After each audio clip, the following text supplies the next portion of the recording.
exciting time. And you know why it's so exciting? It's because we're actually changing Fable 3. We're moving more towards the action-adventure and we're diminishing a little bit the RPG. We still love RPGs, we still adore RPGs, but we also love the drama and the excitement that action-adventure games bring.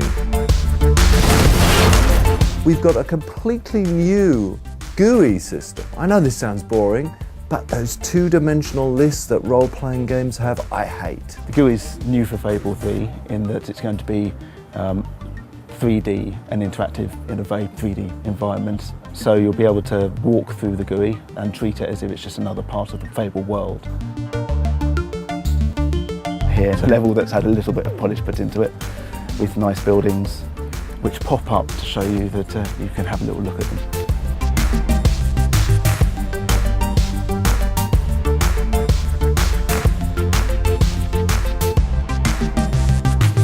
I want dressing rooms where I can change my clothes. I want armories where I can craft my weapons. I want war rooms where I can strategize. You'll be able to walk into, for example, a clothing room. You'll see statues dressed up with all the clothing that you've collected, so you can see at a glance whether you think the trousers all look good on you, that kind of thing. And you can see here we've got some outfits that we've collected during our time in the game. You'll be able to scroll through your different outfits to see what you've collected. And then just in real time, I can just have a quick run around, see if I like it. One of the things about Fable is the humour. You know, people have said, it's a British humour, it's a bit like Monty Python. So we were inspired by that, and so we went out there and we got the most iconic Monty Python character ever.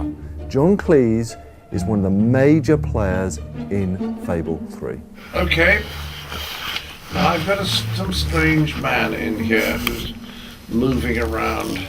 I played Jasper, who is the butler at the Royal Palace, and he was originally butler to the king who's gone all wrong, the naughty one.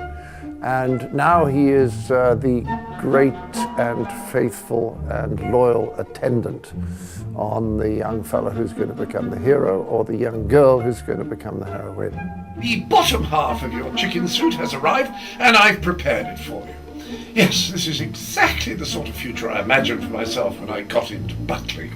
He's a little formal because he's an old-fashioned British-style butler, but the warmth and the emotional identification with the hero or heroine is very strong. Ah, a new mask. You'd be completely anonymous wearing this on your face.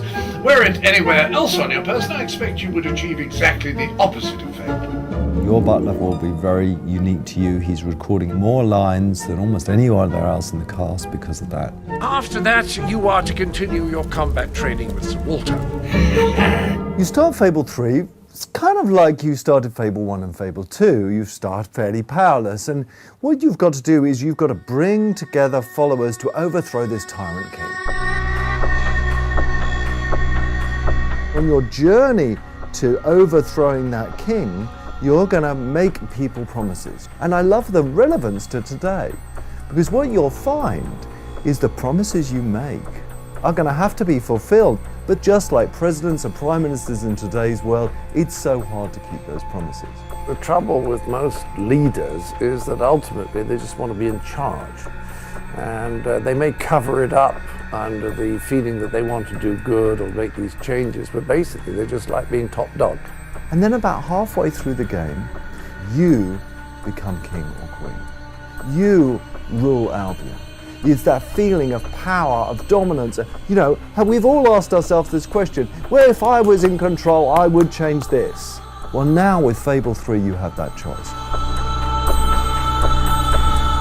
As I play through Fable, sure enough, the experience is what the Fable fans will love, absolutely. But also, there's an element of uniqueness here, which I feel lots more people enjoy.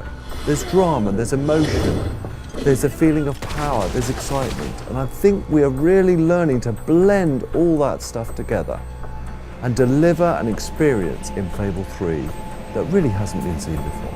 And so you have gathered every last piece of the lady's pajamas. Gosh, that would make an excellent closing line for a novel, wouldn't it? A great cliffhanger.